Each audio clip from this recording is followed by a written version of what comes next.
Cet aigle, quand il devient âgé, une croûte se forme sur sa face et sur sa tête. Il n'arrive presque plus à manger, il s'affaiblit.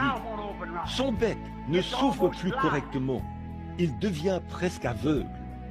Et quand cette croûte s'étend jusqu'à un certain endroit sur sa tête, on raconte qu'il s'élève très haut dans les airs, puis se pose là quelque part.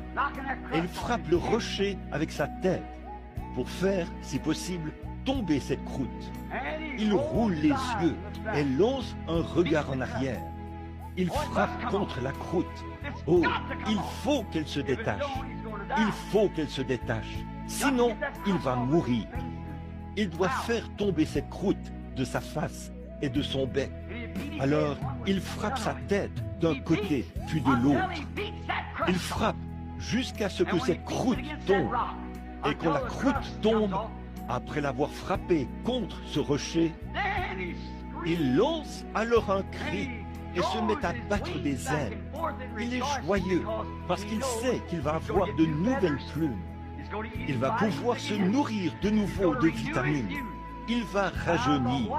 Alors j'ai pensé, comme cela doit être merveilleux pour l'aigle. C'est bien, mais je connais un rocher vers lequel l'homme peut venir pour frapper et être frappé, jusqu'à ce que tous les doutes aient disparu, jusqu'à ce que les inquiétudes et les soucis du monde aient disparu, après avoir frappé, jusqu'à ce que la croûte du péché se soit détachée de lui, et que le sang ait sanctifié son âme. La vie éternelle peut alors venir, c'est sûr. Il peut simplement s'asseoir et relâcher la pression, car la vie éternelle est assurée. Oh, vous, les aigles d'aujourd'hui, c'est pour ça que vous êtes ici.